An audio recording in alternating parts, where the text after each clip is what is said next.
আর একটা ডিজাস্টার হয়েছে লন্ডনে।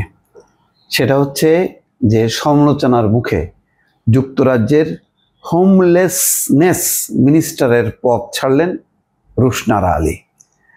রুশনারা আলী বলা যায় যে বাংলাদেশি বংশোদ্ভূতদের রাজনীতিতে যে এখন আসছে এমপি হিসাবে ব্রিটিশ পার্লামেন্টে প্রথম জন তিনি। আমার মনে আছে প্রায় 15-20 বছর আগে, তখন আমি এনটিভিতে ছিলাম, একটা পার্কে, কোনো একটা পার্কের কথা মনে নেই, সেখানে আমি রুশনারা আলী, তখন তিনি এমপি নির্বাচন করবেন, বেতনাল গ্রিন অ্যান্ড বো এলাকা এরকম সম্ভবত জায়গার নাম, সেই জায়গায় পার্কে বসে আমি সাক্ষাৎকার নিয়েছিলাম, আমার এখন স্পষ্ট মনে আছে। তারপর তিনি এমপি নির্বাচিত হন প্রথম, তারপর আস্তে আস্তে তো টিউলিপ, এখন আফসানা বেগম সহ 4-5 জন আছে, কিন্তু তাকে নিয়ে আমার হতাশাও আছে।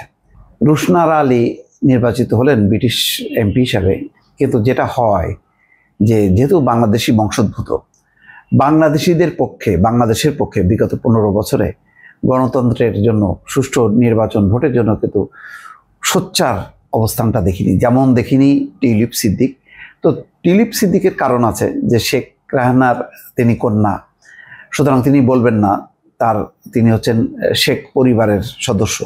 কিন্তু রুশনারা আলী সিলেটের, তিনি তো বলতে পারতেন, কিন্তু তিনিও বলেননি, সেইটা নিয়ে আমার একটা আফসোস আছে। তারপরেও যেহেতু বাংলাদেশি বংশোদ্ভূত ব্রিটেনের মূলধারা রাজনীতিতে যুক্ত হয়েছেন, সেখানে যদি মিনিস্টারের পদটা রাখতে পারতেন সেটাও একটা দৃষ্টিতে আসতো।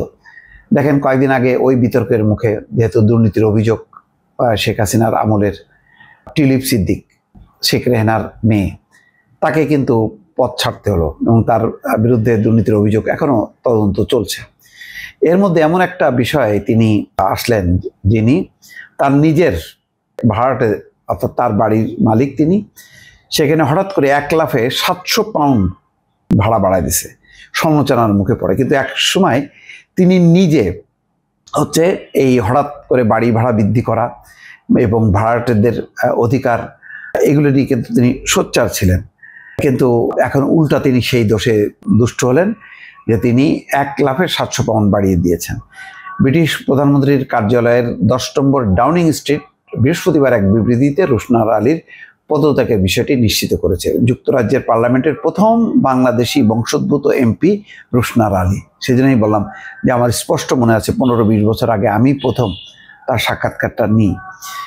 গত বছর অনুষ্ঠিত নির্বাচনে লেবার পার্টির প্রার্থী হিসেবে বাংলাদেশি অধ্যুষিত টাওয়ার হ্যামলেটস এলাকার বেতনাল গ্রিন ও স্টেপনি আসন থেকে তিনি পঞ্চমবারের মতো এমপি নির্বাচিত হন। তাহলে দেখেন, তার মানে 4-5-20 বা 25 বছর আগে সম্ভবত, যখন প্রথম তিনি এমপি হন, তার আগে যখন তিনি মানে এমপি হিসাবে প্রচারণা শুরু করছেন, তখন আমি নিয়েছিলাম এবং তারপর থেকে তিনি কখনোই পরাজিত হননি, এত জনপ্রিয় ছিলেন এবং খুবই সোজা সরল টাইপের। কিন্তু ওই একটাই আমার যে আফসোস, যে মানে বাংলাদেশের কাজে লাগেনি রুশনারা আলীকে। লন্ডনে বাংলাদেশি অধ্যুষিত টাওয়ার হ্যামলেটসের ওই আসনে 2010 সাল থেকে টানা এমপি নির্বাচিত হয়ে আসছেন। সম্ভবত আমি 2007-8 এরকম সময় তার সাক্ষাৎকারটি নিয়েছিলাম। গত বছর লেবার পার্টি সরকার গঠনের পর গৃহায়ন, কমিউনিটি এবং স্থানীয় সরকার মন্ত্রণালয়ের পার্লামেন্টারি আন্ডার সেক্রেটারি হন রুশনারা আলী। যাক, এটা একটা দ্বিতীয়। রুশনারা আলীর সঙ্গে আরেক বাংলাদেশি বংশোদ্ভূত ব্রিটিশ এমপি টিউলিপ সিদ্দিকি গত বছর যুক্তরাজ্য সরকারের দায়িত্ব পেয়েছিলেন, তিনি ছিলেন সিটি মিনিস্টার।